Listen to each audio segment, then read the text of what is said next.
Well, that's precisely what we're talking about now. That was the Speaker of the House of Representatives yesterday speaking to journalists after the meeting that the members of the House of Reps had with the security chiefs. Remember that they had earlier summoned them. They hadn't shown up and the House was cross. But yesterday they showed up and they had that security meeting, which lasted 45 hours from what you heard there.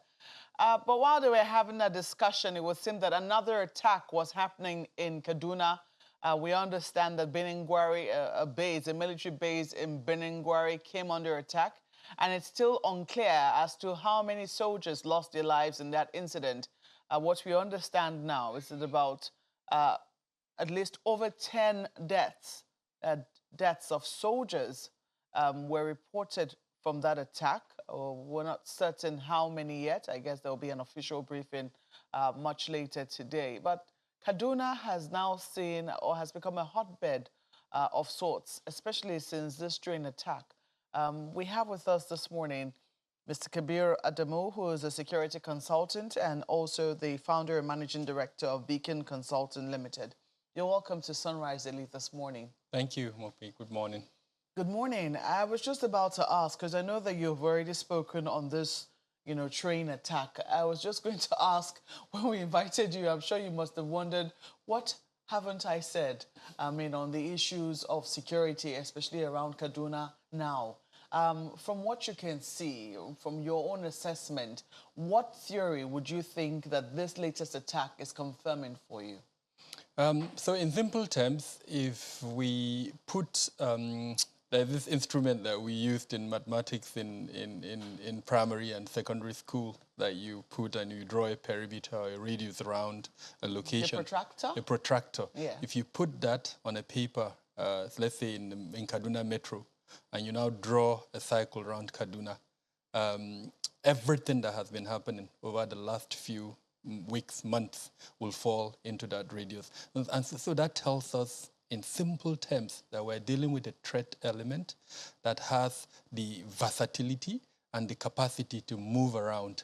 And so have our responses been able to keep track of the movement of that threat element? What's the point of that? I'm using Kaduna Metro as an example. As a point? As a point. So the perimeter will cover, Kaduna, or the radius will cover... Kaduna as a whole. But beyond that, if, for instance, I'm doing a threat assessment, which is what I've done in my consultancy, I would include about 5 or 6 states, starting from Niger State all the way to Sokoto State, and in fact to Niger Republic.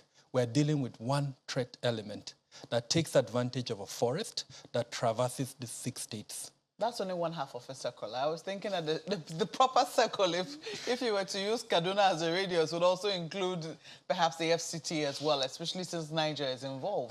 Well, the reason why I haven't included FCT has its own special security arrangement, and this is a public forum, so I don't want to speak about that security arrangement. If you notice, we've been insulated more or less from these types of attack, mainly because we've got our security protection. And so why can't we replicate that security protection in those other locations? I was making the point around the forest that traverses about 6 states. Okay. So if you allow this threat element, it's able to move from location to location. And unfortunately, that's what we've allowed. Now, Beningwari that you used as an example, Beningwari is on the border of Zamfara and Niger State. So no matter the extent of protection you put, let's say in Kaduna, as long as there are these vulnerabilities, these gaps in Zamfara and Niger, it's very easy for the threat element in this instance to move between Zamfara into Kaduna or Niger into Beningwari, as the case may be. And from there, frankly, to everywhere. Now, I don't have no intention to maybe shock you or add to your trauma, because all of us are traumatized at the moment.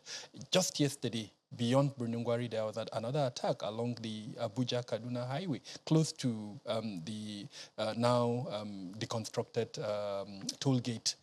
There's a small community there that was attacked. And from what I'm hearing, about 10 people or more may have died from that attack, and several others, probably 20, abducted. So the threat element has shown a versatility that unfortunately we as a people have not put in place commensurate security measures to not only stop that versatility of the threat element, but to contain and possibly to destroy that threat element. And that's why we're where we are. You know, so many questions are swarming in my head, and I remember watching my colleague's program, Politics Today, and, you know, he was speaking, he had a panel and was speaking with a few guests talking about what exactly these terrorists really want.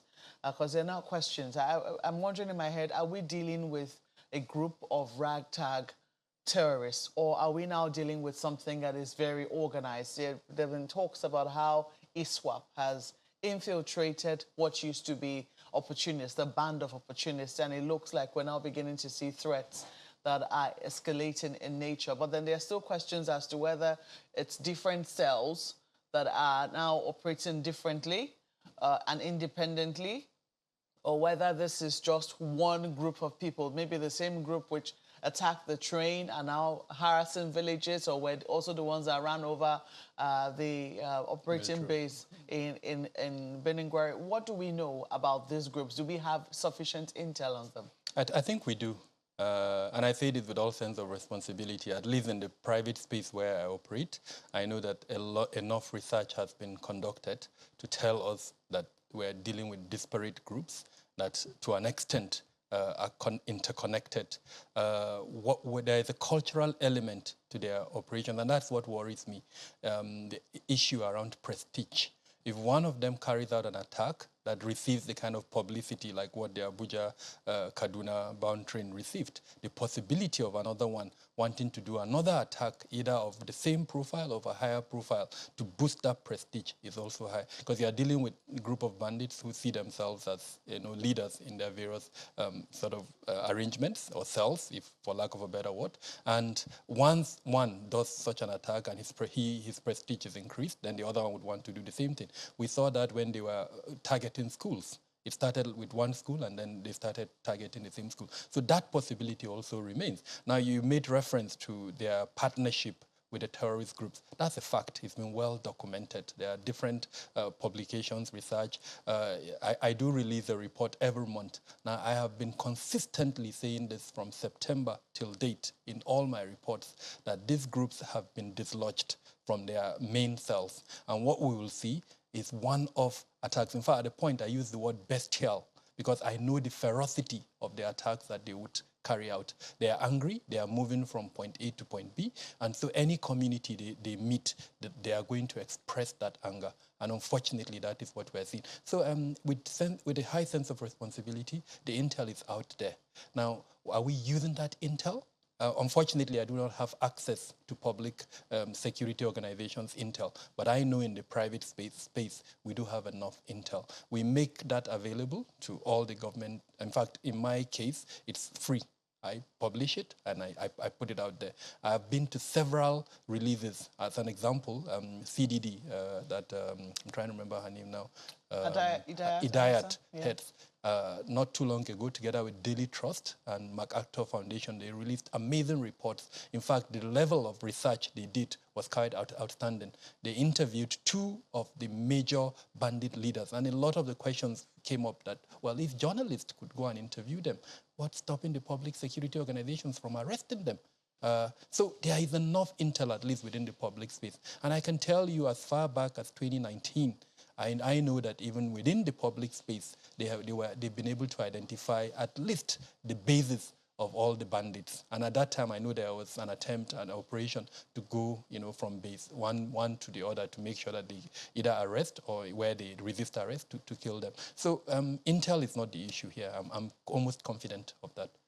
Well, we know that organizations like yours also advise private institutions, especially those who are concerned, who need to work in the north and usually are concerned about security. And we know that for years, a number of private security organizations had warned their companies, the companies which they advised not to take the train because there were blind spots along. And this is knowledge that the Nigerian government has. So there have been questions as to what exactly was preventing us from taking action till now. And also given the intel, which you say is freely available, did we just take security for granted? Did we have an idea that we were invincible, or were we just waiting for this to happen? One word, impunity. And I say this with all sense of responsibility. we need to improve the level of accountability within our public sector, including the security sector. I mean, in October last year, there was an attempted attack on that train. You are a journalist, you cover. Correct me if I'm wrong, has one person been held accountable for that incident? Now, this is almost how many days? Today is Wednesday. This is 8 days after the incident, or the latest one on 28th of March. I'm not aware that an investigation is being conducted. I am aware, based on the hearings at the parliament yesterday, that the MD of the Railway Corporation admitted to the fact that the government of Kaduna State had written officially to at least the Kaduna branch or the unit. He admitted that much here in our studios. Yeah. So, Mokpe, impunity. We can go back and forth around it, but that's it, impunity. But they had a different take on it. They had a different take. That take is not acceptable. He said that that they weren't specific about the day or the time, and that they also thought that it would be given in to the terrorists. As far as they were concerned, they were doing their jobs, and they wanted the security agencies who had given them that warning to do theirs as well. In security management, you prioritize life.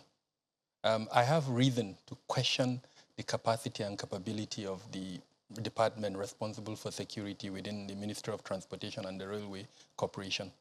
And I say this with all sense of responsibility. You prioritize life. Every other thing is secondary. If that is the statement that came out of the MD of the NRC, and I'm sorry, he needs to understand that life is sacrosanct, where in any circumstance you cannot lower the risk, you stop operations. My job as a security risk management specialist is to lower the risk. At the point where the risk is medium, I have to take steps to lower it. If it surpasses medium, stop. Because frankly, there is no alternative to life. Everything we're doing is to ensure life is protected. So that, I think, is at the crux of the matter. How do public officials take that responsibility that life is sacrosanct, and they know that if they give way to, and the kind of dropping of the ball that we saw that allowed the incident to happen, something would affect them. That is the impunity I'm talking about. If, as the head of an organization, you were written an official letter telling you that there is a risk and that risk is high, believe me, you have no other choice. If you understand that life is sacrosanct, then you have no other choice but to stop operations until you are guaranteed that that risk is lowered. And, I'm not a lawyer, but I want to think that statements by the MD himself and by the minister are enough grounds for liability if the victims of that train want to go to court. And I'm hoping that that will be tried at some point, so that this impunity that drives activities within the public sector can be reduced. It's not something that is new. It's something that, if you look back over the years, we've transcended it. Last year, I documented in my consultancy about 9,000 deaths. And it's shocking that not a single person has been held responsible for the death of about 9,000 Nigerians. In 2014, it was around 13,000 Nigerians. Not a single person was held responsible. So I don't want this to seem as if it's something to do with this current administration. This impunity transcends several administrations, and it's something we need to change as a country. How do we hold our public officers accountable so that they understand that they are serving one single purpose, which is to improve safety and security within the public sector?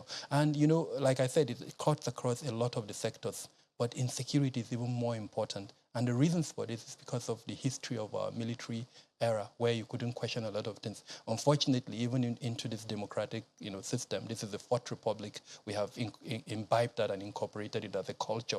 We need to change that. Well, talking about accountability now, we know that on that train, we're still looking for over 100 people who were said to have been taken away. We understand 8 people lost their lives in that incident, very tragic. 26 were injured. A lot of them have been treated and have now been discharged. Some of them are still suffering because we know that some people suffered first-degree burns and they don't heal easily. But we also know that people were carted away. Some have been confirmed safe. The NRC did release some figures. I guess they're trying to update the figures as we go for those who are currently safe. But then there are questions as to those who have been kidnapped, how we have not heard a word. from these people. And it's also questioning our own capacity to respond in incidences like this. We've seen the highest level. I think the Chief of Defense Staff has paid a visit, the COAS has paid a visit. Well, we didn't see any of the intelligence agencies, but then there are questions as to whether or not there is intel as to where these people are. So one of the first things that I noticed, and which as a country I think we need to address, we have a national emergency response plan that should have been activated. In the UK, during the bombing in 2004, 2005, when I think about 4 persons went on the underground train and blew up, and then I think almost a month after or 2, it was the bus that was bombed. We saw how they activated. First was the Cobra, and then after that, you saw how the government responded, setting up a center where the intel services responded almost speedily. Now, we did not activate our national emergency response plan. I've heard from accounts by victims that it was the military that backed them out, from the point zero to a location where the military vehicle was waiting, and that from there to the hospital. Now, where are the other agencies that are supposed to be involved in that national emergency response plan? The military should not have been. In fact, left to me, the military should have provided the perimeter security, while the several other security, not even security, first responders in this instance, who are supposed to deploy in a national emergency. Now, these are the type of things that I believe we should have been investigating and then correcting. Because, God forbid, this is probably not going to be the only national emergency that we'll have. Others would follow. So if we do not correct mistakes that occur in these instances, that's how they will continue to reoccur, unfortunately. Point number 2, your question around intelligence. Intelligence, unfortunately, needs to be harvested. Intelligence is not something that just comes to you. And from where I stand, by the way, I'm supporting certain family members that have victims, as it were. So I know a little bit more than the ordinary. Intel is there, but we need to harvest it. Before the incident occurred, there was intel. I can tell you that for every operation, whether a friendly operation or a hostile one, they would usually test your capabilities. So there must have been something that occurred around the train services that would have, if we had good intel harvesting capabilities, that would have told us an attack is impending. Now, apart from that, on the day of the incident, they drove. From what we're hearing, they came in about 4 vehicles and probably with their motorbikes. And beyond that, they took their time to plant an IED on the rail line. All of this were intel that could have been harvested. Somebody saw them within the communities around that area. How come of all the intel services that we have in this country, now we have about 4 that are statutory, then all the security departments, 27 of them have intel departments within them, apart from this statutory 4 that I've mentioned. So how come none of them acted on this, harvested rather, and then acted on it? Now we're told that the government of Kaduna did write a letter formally to the Railway Corporation. That was not actionable intelligence. It was rather a forewarning that, look, something was going. I'm talking of actionable intelligence that tells you something is going to happen. If we had done what we're supposed to do, we would have harvested that actionable intelligence, and it would have prevented the death of 8 persons. Now, what I'm saying is that that has happened. We need to ensure that it doesn't happen again. Perhaps an investigation identifying who did what, who didn't do what, telling us in clear terms what the lapses were, and making sure that we block those lapses. Like it happened after the 9/11 in the US. They did an investigation, they came up with suggestions, and before you know it, they set up Homeland Security, making sure that something like that doesn't happen again. Now, it's not a guarantee that it will not happen again, but at least you are reducing the possibility of a recurrence. I'm not seeing all of that, unfortunately, at the moment. Yeah, but for those who have been abducted, I mean, you say you're supporting the families. Do we have sufficient intel that these people are they interested in ransom, or what are they asking for?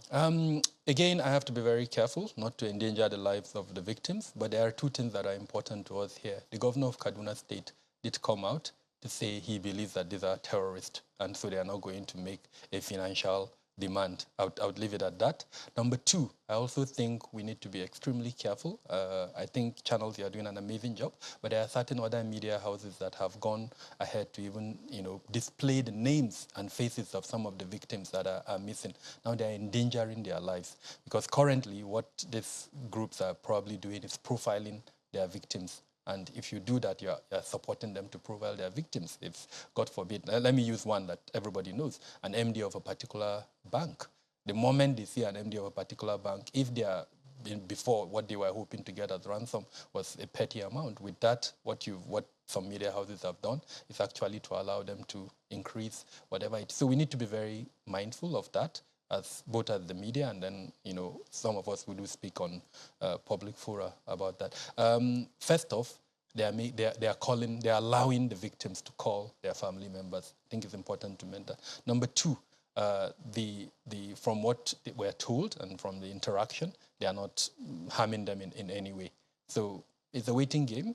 If what the governor said is true, then maybe the demand is going to be political. But for now, no financial ransom has been made, as far as I know, apart from one case that we were not sure what the reasons were. They treated that one differently. Ransom was paid and he's been released. Okay. Well, I understand my colleagues would like to come into the conversation. Gentlemen. Well, thank you, Mark. We're quite startling conversation, really. But I just follow up on one of the questions Mark raised. If we indeed know what we're up against, if we have intel and all that, are we able to quench this? Do we have enough, is it firepower? Is it personnel? Are we in a good position to end this? And I think it's important to be honest in all of this. Do we have what we need to end this? I was looking at global firepower. We're rated 35th in the world. I'm talking our military in terms of, is it personnel and all of that. But in reality, are we able, as it is now, to quench this? Yes, but only if we change two things. I talked about accountability earlier on. And then I'm going to add a second element, which is responsibility. They are related, both of them.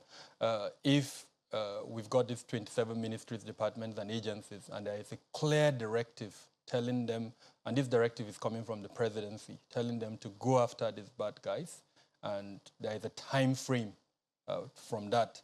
And then we develop performance indicators, key performance indicators, and we follow up on it using this responsibility element that I mentioned. Believe me, we'll get to the bottom of this in a very short time.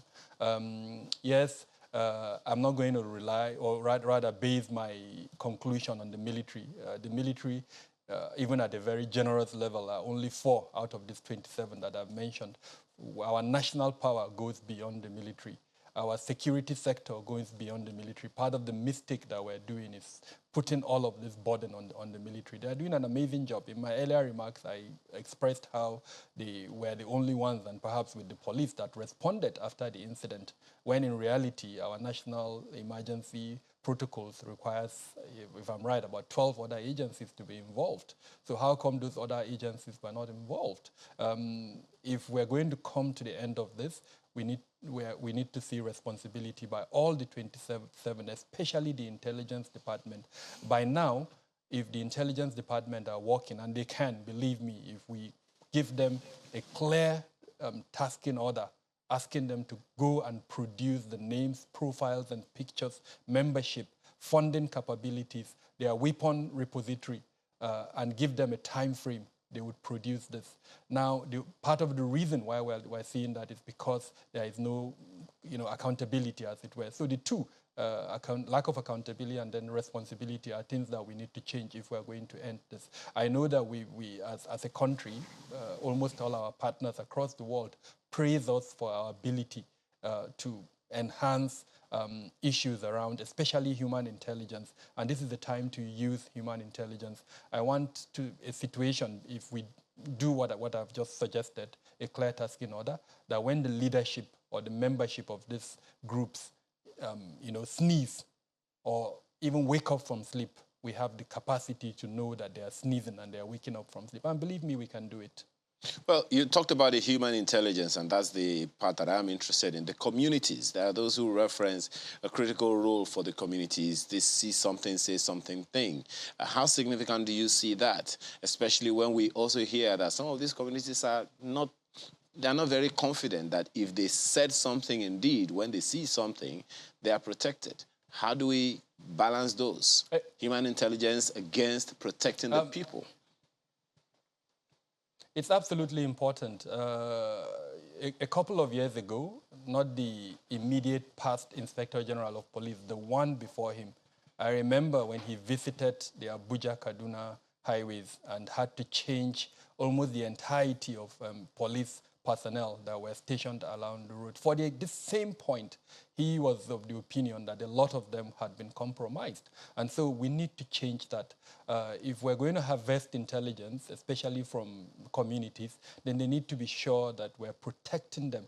Where we're not protecting them, and you know, you're a journalist, you need to just go out to Kaduna, go to Igabi local government at the moment, go to Birnin Gwari, you know, where you'll be shocked at what you hear from those communities. So if we're going to change this, we have to ensure protection for the communities. It's shocking that even as we're talking, the kind of mantra for which security is being approached hasn't changed. We were in 2019, we came up with a beautiful document, the revised National Security Strategy 2019. And that document identified human security as the focus of security. And we're told that there's going to be a paradigm shift from the state-centric security to the human-centered security. Unfortunately, that has not been implemented. If we change that and then reduce the emphasis, as it were, on those who have money, they are the ones who get security. If you are privileged, you get security. If you are not privileged, then you are empty. If you go to my local government as an example, and I'll be amazed if we get up more than probably 20 of all these 27 MDAs that I mentioned in terms of personnel in my local government. But if you come to one individual in any of the big cities, you find out that that individual, if he's politically exposed or he has the money, he has up to 20 security personnel. So the citizens, the communities are seeing this, they are aware of it. If for us to change the narrative where we see something, we say something, we need to change that. The ethos, the functions of the security department will have to change from this state-centered approach to the citizen-centered approach. If we do that, then people will be willing to make available the information that they have at their disposal. These elements are not ghosts. They subsist from among us, and people know what they're doing. And part of the reason why they're not making that available is because they're afraid for their own life. Almost all communities in North Central and Northwest Nigeria have their own security arrangements, different from the public sector security arrangements. And in itself, it's a challenge. Time will not allow me to go into that, but that in itself has also created a challenge that we're seeing actually the consequence at the moment. Well, so many more questions to ask, believe me, but let's mull on the ones that you've given us to ponder on today. Kabir Adamu is a security consultant and also the founder and managing director of Beacons Consulting. Thank you so much for coming on Sunrise Elite this morning. My pleasure, Mokwe.